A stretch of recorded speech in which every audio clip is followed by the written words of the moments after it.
Dusty Baker, this is your first visit to Curaçao. What do you think of the island? Well, I didn't know what to expect because, every island I've been to is different. Most of the time I go to the islands in Hawaii.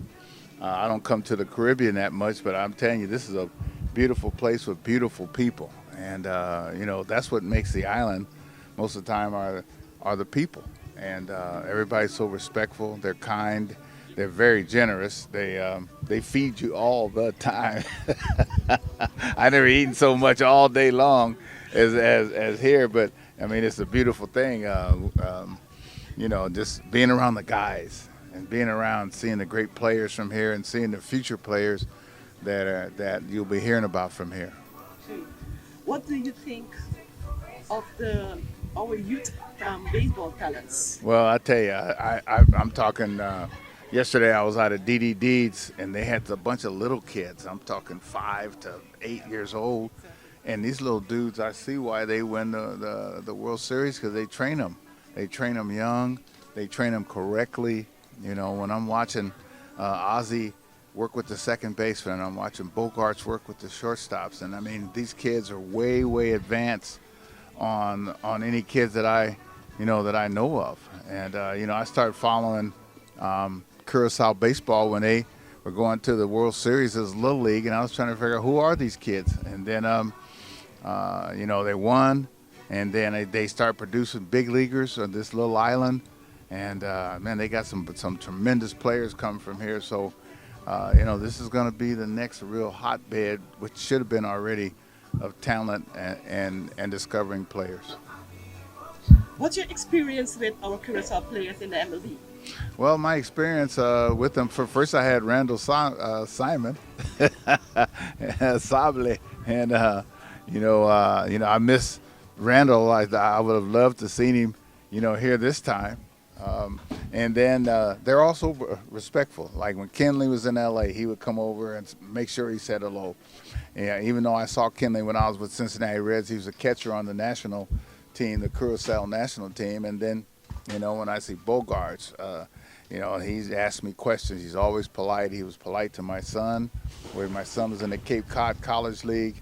And, all the players, from here. Sir Hensley is the main man.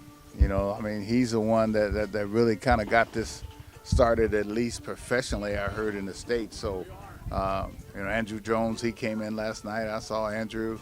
And it's always nice to see guys in their domain away from the ballpark, because in your own domain is when you let your hair down, if you got any hair, and you really find out how a person is, away from the ballpark. And these guys are the same guys away from the ballpark and in their homes as they are. But I didn't know that till I got here. And as a manager, I asked you the question, which team in the MLB did you enjoy playing for the most? Well, the team I played, they all had different times and points in my life. I enjoyed playing with the Braves, which is where I started because I was like Hank Aaron's son and his protege. And then I went to the LA Dodgers and we won. And that was a team that I always wanted to play for. That was a team as a kid, being from California, and wearing number 12. I always wore number 12. That was my hero from the Dodgers number, and ended up being my number. And so there are a lot of kids, I'm sure, in Curaçao that are going to try to wear some of these guys' numbers and, and get motivated. So, yeah, I really like when I was with the Dodgers, especially because we were winning, and I love to win. Nice. No. And as a manager? Yeah. As a manager, I managed on 5 teams, and they were all different. Most didn't end up too well, but San Francisco, I was there 10 years as a manager, which I really enjoyed because that's my home, close to my home, and in Northern California. And, this is where Bam Bam was after me when they were like beating me when I was in Cincinnati, which I didn't like too much. And then, where I really got to know him. And then I thoroughly enjoyed my time in Washington, D.C. That was perhaps one of my favorite stops because I like the educational level. I like the diversity of race. I love everything about, DC. But my last stop, Houston, we won. And I know I love the town. I love the people. And as you can tell, I love to win, and, winning is, I don't know why all my life, it seems like the joy of winning is not equal to the lows of losing.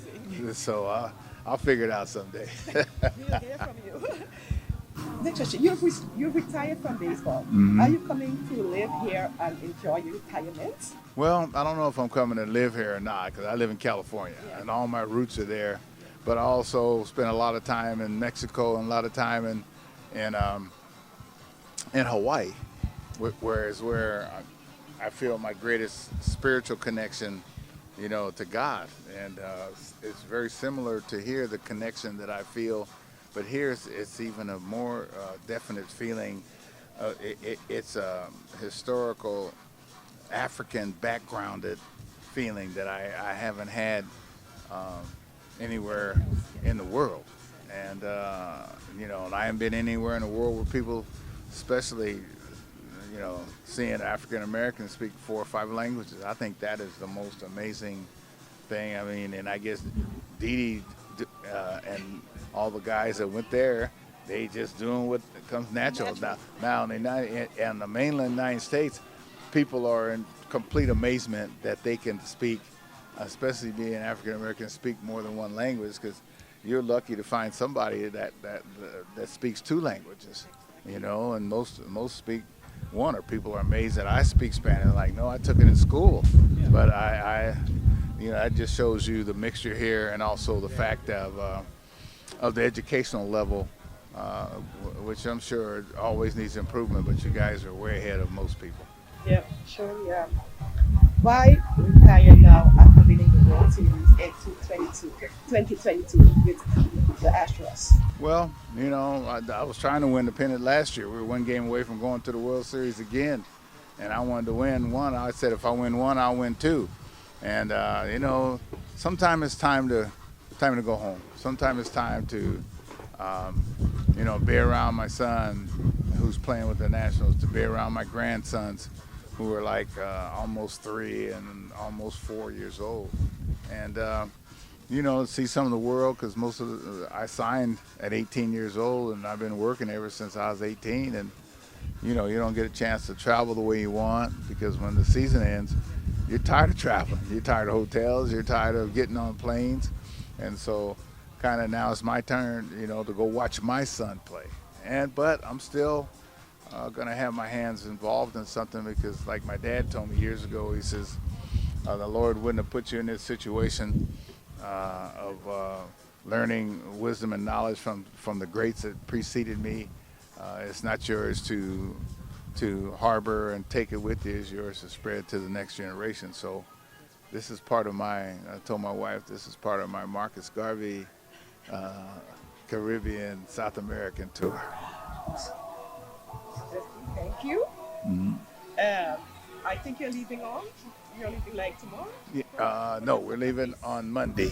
Okay, now enjoy your stay. I think Yes. there's a baseball week after today. Yeah. Then you can. Well, I've been baseball week every day. We hadn't seen too much of the island, but it's good though. I mean, I came here, to help these kids, Yes, and exactly. and to help Hensley, and to help the guys that I know, from here. Yes. And it's been a pleasure to be around Dee Dee, who played for me in 2012, and like I said, Randall Simon, and to be on the other side of the field from Albies and Bogarts, and man, you guys are producing some, Kenley. Yeah, and I hate to see Kenley come in the game, because most of the time the game was over. So, it's been a pleasure and a joy to be here. Thank you, and thank the people of Curaçao. Thank you. And enjoy your fishing today. Oh, well, we will. I enjoy every day of fishing, And we're going to catch something, we're going to bring it back, and hopefully we can cook it. Wow, that will be amazing. Yes, sir. That's what I do. Thank you very much. All right. Have a You're nice day. welcome. Thank you. Sports Punsewe.